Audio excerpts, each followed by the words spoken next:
tung na hian Bible thu kachira ve em mai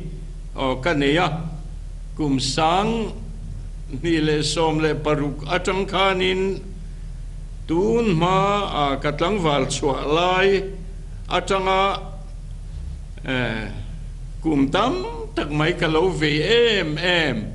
Genesis atanga thu puan bung to kheng hianin kachira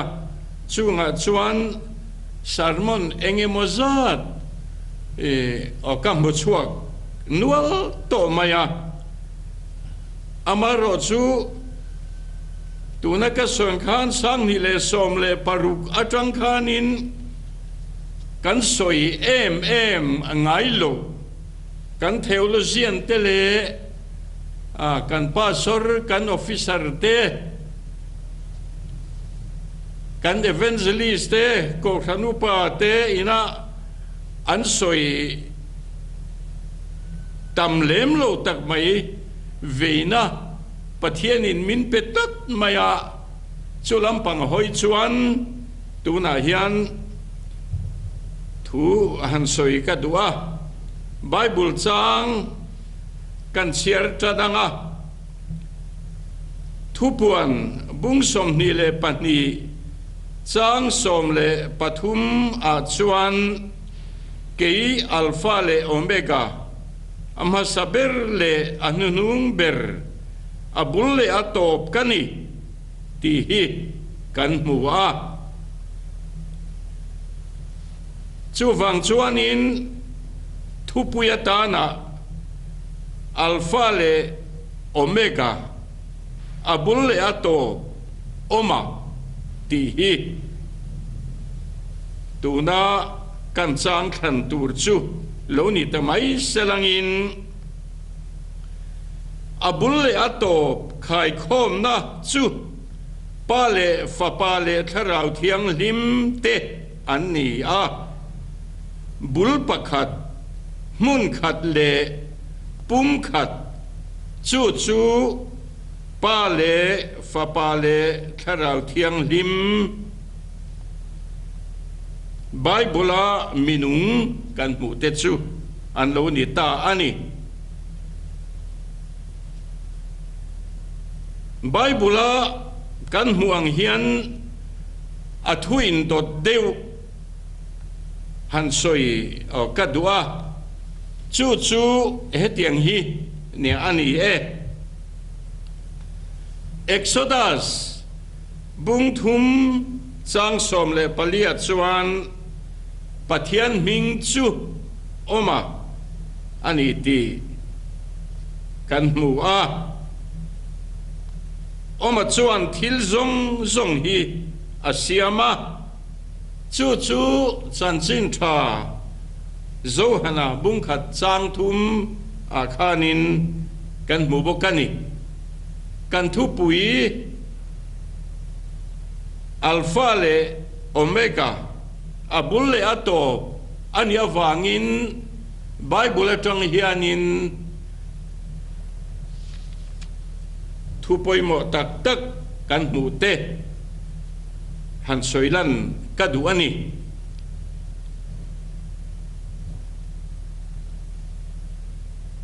oma chu tunge ani alpha le omega chu tunge ani ti kan Biblein henga hian min riat tira thu fingte bung riat chang som ni le pathum a chuan oma chu chatuat mi atir te ami leilung omma ami ani keini na kan riat thin Bible pathian thu kan mu a chuanin Genesis atanga kan zir chho hi ani ber ani ti chuan oma chu atir te leilung pian ma daya ania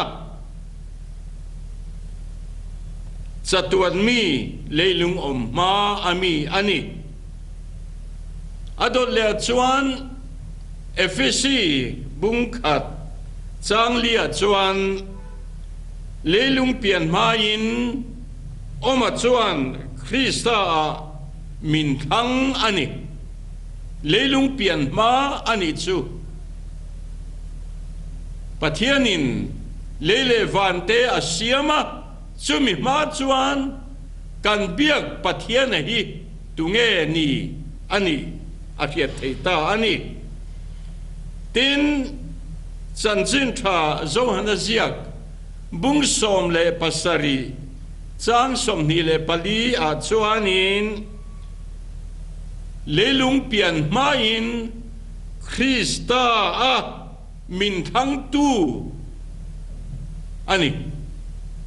ro pui khop mai aril le ani leilung pian main Krista a chandam ngai kan ni don ti hi engkim retu chuan a heveka chuwangin Krista mi alo thang dai to ani kan him na turin Krista hi ruat alo ni to ani petera thon khat bung khat chang som le pakwa le chang som hia chuan leilung pian main Krista thi sen luatlan Krista thi sen luatlan Krista thi sen lua ruat kan ni thu hi min khil bokani tin zohana bung khat chang khat atanga chang li thua khanin leilung pian main thu chu a oma thu chu pathian ania chu chu oma chu ani ro pui le mai leilung pian ma chin zonga kan bible atanga kan pathian biak kan fiat theina te chu alo ni ta ani ti chuan bible atangin leilung pian ma thu kan muta a tuna chuan leilung pian tir le leilung nga chan bible atanga kan mu te kan lo en ho le anga zopa bung som thum le pariat chang lia chuanin lalpa pathian chuanin zopa kha pa takin omla thu kan zo teang che atia chuta athu zo chu hei hi ani leilung nga chan karuat lai khanin khoya nge iom leilung nga chan ka phum lai te khan khoya nge ioma enge iti ve mi hing te kan tel lo khop mai ni ti hi helai chang atang po hian kan mu thei bok ani tin sumi leilung nga chan asiam chan chu mi hing te kan chen da turin ani thu fing te bung riat chang som ni le pakwa khan kan mulea hetiangin leilung ha chan chu karuata ati tin chang som thum le pakhat na chuan leilung chu mi hing te chen theina tur ati ani ro pui khom mai ma sang thuril tak mai ani Zakaria bung som le pani chang khata chuan atir lampang lelung ha chan hetiang hian kan hmuwa lelung ha chan phum tu mi hring chunga tharau siam tu ani tin van kai phar tu ani ti kan hmu boka Hebrai bung khat sang soma leilung ha chan aphum toa vante po akut chuak ani vante atia hian hemikan leilung hi atel zel ani lele van siam tu pathian ani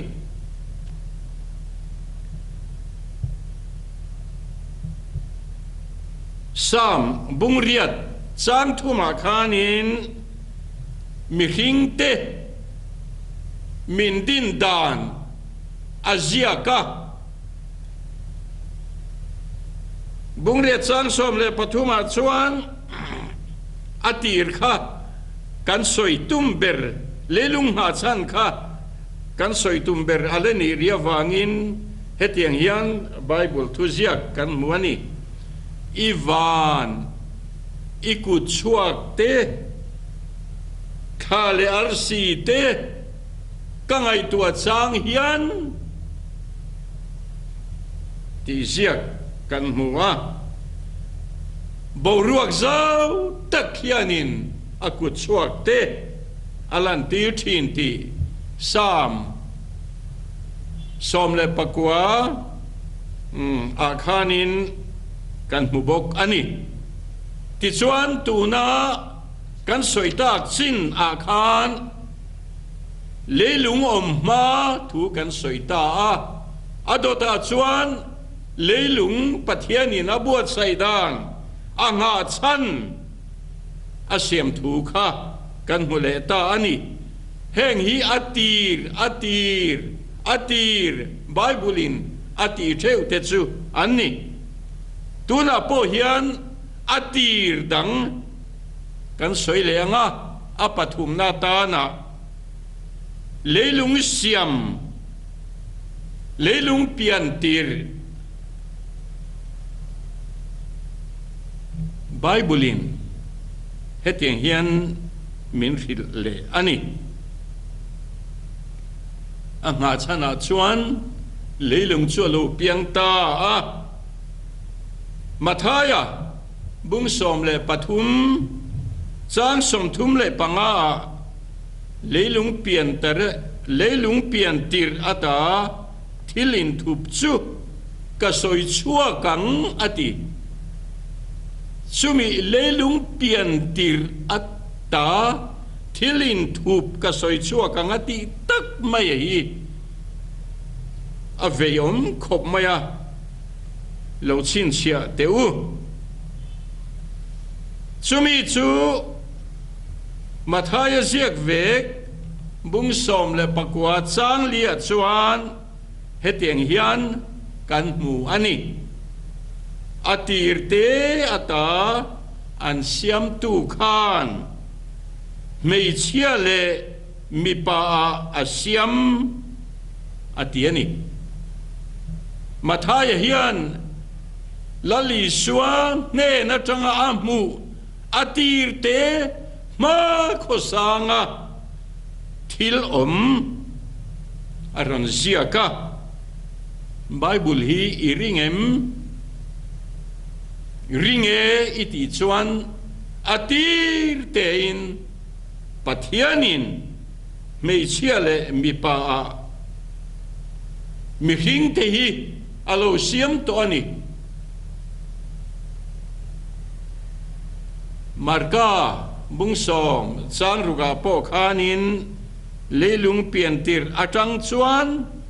ani chu mi chiale mi pa asiam ani ti kha kan mule bok ani tin mà thay siết vek bung som ni le panga chang som thum le pali a chuanin khovel siam tan tirata in tan rambuat sai chu chang ro atia khovel siam tira pathianin thua asiam lele vante bo ruak te atil tam tak miring te chum thua asiam ho te chu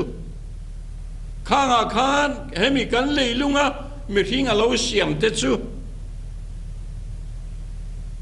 min riat dan min hum hal dan hi avaro pui em in tan ram ka buat sai hi chang ro min ti ani Lukazia bung som le pakhat chang som nga le pakhata khanin leilung pian tir atanga zol nei thi sen chuak zong zong te ti kha ziak le kat boka keinin zol nei kan riat le kan soitam berchu Genesis bunga sang khata adamatha eden bo siana suala tu te khang miring lo om cho a pathian ina amithan zol nei te khan kan ngai ber ni nalang ma se heta hian leilung pian tir atang khanin kanan riat phak lo wa hian lalpa hian zol nei miring te kan na chan chuana turatan hian alo nei ani ti a riat thei ani hebrai bungli chang thum apo leilung pian tirata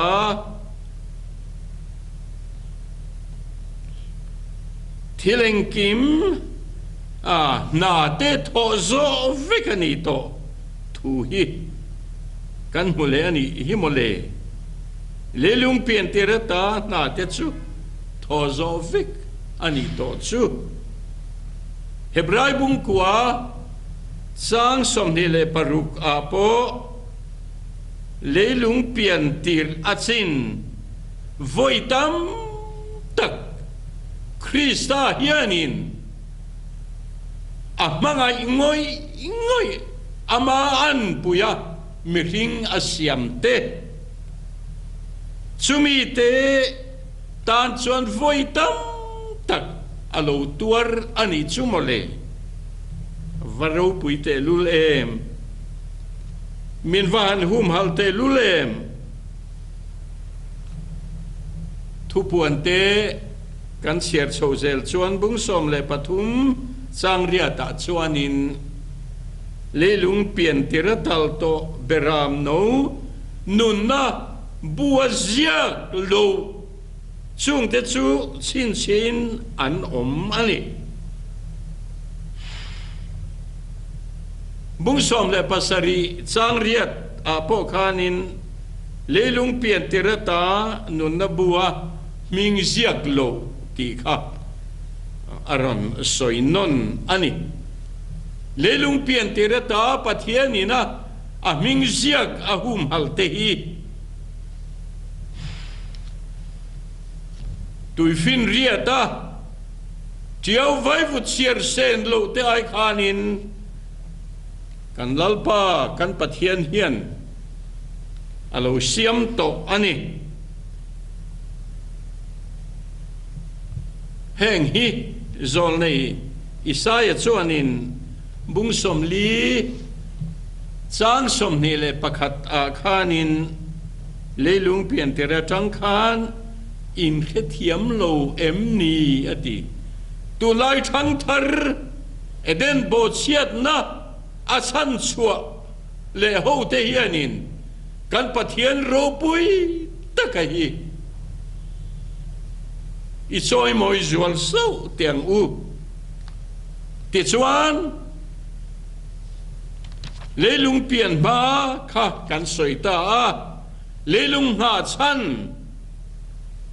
kan soi to boka leilung siam ani thu te kan soi le ta boka ni chumi leilunga chuanin pathianin mi hring te an puin min siama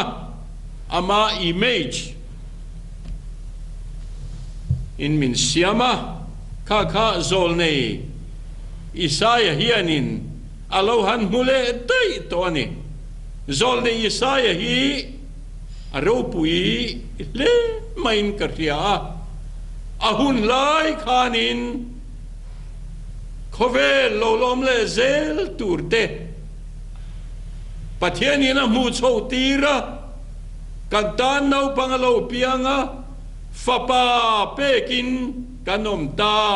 atia alo soilok diam toni chutiang bokin pathian ro pui tak ina athil siam te athir le vele ta chumi athir le ta chuan hetiang hian record bung som li le panga chang som le pani le som le pariata khan aziak ani leilung hi dina siam tu chu kani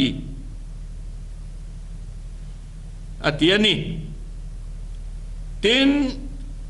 ani chuan leilung hi ati ngeta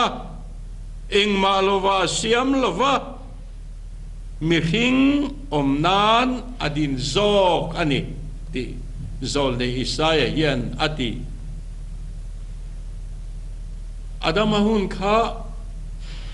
kan theologian ro pui tak tak bithiam teina anan chu chuanin BC sangli le pali ni te khan an zia ka masalangin hemi kan leilung alo rile em to au pa em to kum makta duai tel tam fe adamo makhan pathianin leilung hi alo dina eng malawatan adin lova mihing omnan he kan leilung hi alo siam to ni ti hi ichin chia tang teng u khai tin mathai ziak bung som pakwa chang li a khanin atiratan siam tu khan mi chia le mi pa a siam atiani marka bung som chang ruka po khan leilung pian tera tang chuan an ni chu mi chia le mi pa a siam ani atia ti chuan kan pathian chu sam zale somli le paruk chang ruka kan mu dan chuanin ani chu leite vante tuifin ria tele achungom zong siam tu ani alo tibok ani pathianin thu ngota asiam te chu lele vante nile thale arsi te boruak zau tak tele tuifin ria te achunga om zong te hi lalpa pathian chuan thuin asiama thamuang takin sualom lovin thiang lim takin kum amak ta duai tel mi hingina kan la hiat lebel thei chuan athakop mayanga chu tiang a rei chu la ropui takin kan pathian an lo choi moi ani athil siam zong ten aman soi moi varo puite lul em chung hun lai chuan vana leile vana pathianin ro are lain athil siam zong zong te chunga ro are lain angel ho tu lok Bible ayan me pathum kan mua Lucifera Micaela tin Gabriela chung ho te chu pathian siam ani zol nei te chuanin Lucifera po hi keini ina kan lo khia dan chuan thok duai mi ro pui tak khatyang khan kan ngaya amaro chu zol nei chuanin Lucifera hi mi hing mai ini atiani kan pathian Emmanuel atluk phak ani lo reng amaro chu Lucifera chuan ril rudang te alo neya kum makta duai tel te po ani mai theye chung chuanin Emmanuel anga ro puile thil ti the angele vana mi puitele van sipai rual tena an choi moi sumi anga choi moi chu alo du ril ru a pathianina siam vantir ko tam takte vanami ho mi pui tam takte chung ho te a chuanin lal ni ve adu na le amoi na le an ngai sa da te atang chuan ne tumin mi engemo sa kha alo ne ta a ti chuan vanin do na alo chuak ta ani Lucifer hi lalpa pathian chuan leya omin lei op tu Lucifer kingdom ati theyang chu le ro rel turin lalpa pathianin amangai takte borok thiang lim takle muanom taka miengem bozat ada le hau satak mai le ro pui tak pathiani la thil siama adu bi chura chuan angel ho zinga a chuan vor chu leop turin ati ti chuan kan le tang hian pathian aphiar ru a engemazat vana vantir ko te chuan thupuana te kan hua vana vantir ko mun thuma thena mun khat vana vantir ko te kan ti hian khanei vik anga te kan ngai ni mai the van mi puitam tak chung zinga chuanin minga mazat ho alo nei ta a indo pui alo chuaka hei hi hele tan chuan indo pui pakhat na ani khovel mi te chuan in indo pui pakhat na sangkhat zakwa somle pali atanga chuak kha indo pui pakhat na ngaya Bible rohi chuan indo pui pakhat na atar lan chu Luciferan kan pathian ado na hei hi indo pui pakhat na tak tak chu ani ti chuan Lucifer chu nein alom ta lalpa pathian athida urem maya chu wangin hemi kan lei zong I achia lalpa zol nei ten khang kha ajiak vek ani chung mu theina te chu pathian nen atangin an lo tonga kan Bible hian min lo chin chia sak ani tun tumatan chuan chumi chin chu niri bai selangin rem changa adot le te kan da soizom leng chu lalpan kan thu soi tak te kha mal min som sak ro se amen